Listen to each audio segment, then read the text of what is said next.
Для вязания нам необходимо набрать четное количество петель. Высоту раппорт узора составляет 8 рядов. Вяжется узор быстро, просто. Узор получается необычный и рельефный. Для образца я наберу 12 петель. 3, 4, 5, 6, 7, 8, 9, 10, 11 и 12. Первую кромочную петлю первого ряда я провязываю всегда лицевой петлей. Закрепили край. И узор начинается у нас прямо с первого ряда. Сейчас нас интересуют следующие 2 петли. Вставляем правую спицу в пространство между второй и третьей петлей. То есть вот сюда. Захватываем рабочую нить. Вытягиваем. Накид. И сейчас провязываем вот эти 2 петли лицевой петлей. 1, 2. И вот эти 2 петли, которые у нас была вытянута между петлями и накид, вот они 2 петли, мы накидываем их на 2 провязанные лицевые петли. Продолжаем. Между второй и третьей петлей вставляем правую спицу, захватываем рабочую нить, вытягиваем, накид, провязываем 2 следующие петли лицевой, 1, 2, вытянутые петли, это вытянутая петля и накид, мы накидываем на 2 провязанные лицевые петли. И до конца ряда вяжем точно так же. Между второй и третьей спица, вытянули петлю, накид, лицевая первая, лицевая вторая, накинуть вытянутые петли на 2 провязанные лицевые петли. И еще 2 раппорта, петля, накид, лицевая, лицевая, на 2 провязанные лицевые мы накидываем 2 вытянутые петли и последний. Здесь у нас получается 2 петли лицевые будут и кромочная. Между второй и кромочной петлей вставляем спицу, вытягиваем петлю, накид, провязываем лицевая 1, 2, накидываем 2 вытянутые петли на лицевые петли и кромочная, изнаночная, либо лицевой. Первый ряд готов. Посмотрите еще, какой интересный край у нас получается. Второй ряд, кромочную сняли и все петли изнаночные. До конца ряда все петли изнаночные.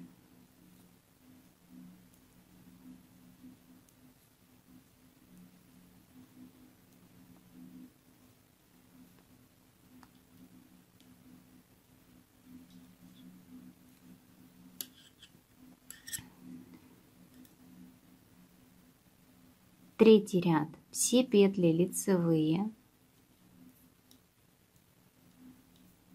до конца ряда.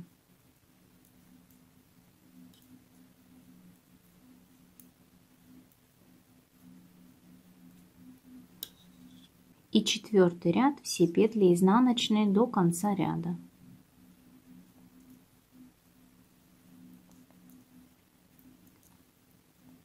Три очень простых ряда.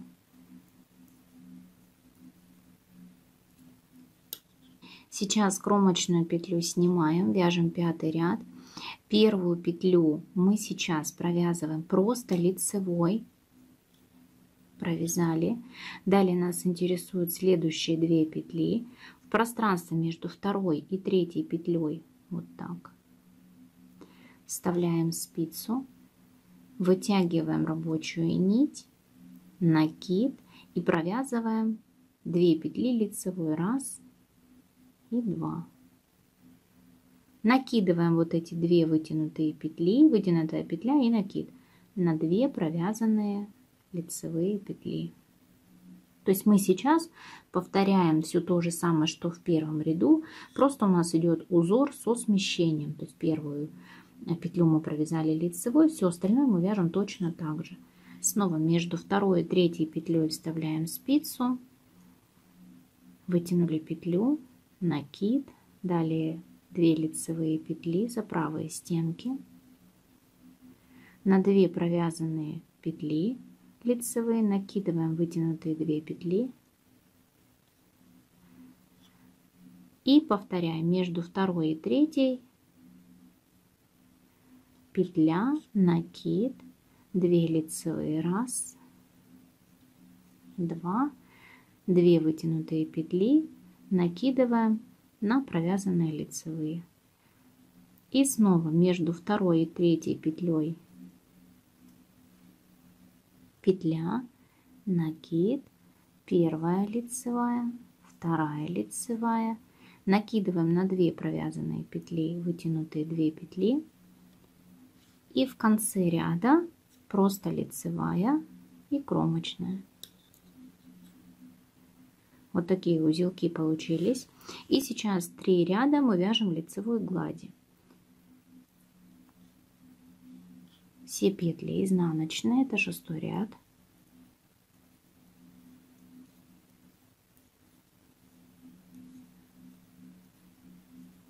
Узор достаточно простой и вяжется он очень быстро. Выглядит очень интересно. 7 ряд, все петли лицевые.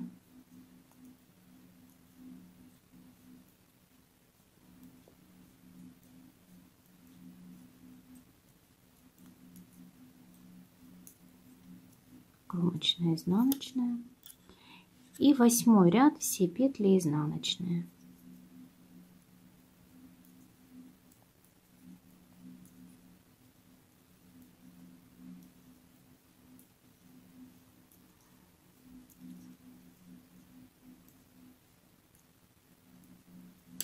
Вот такой очень интересный узор получается.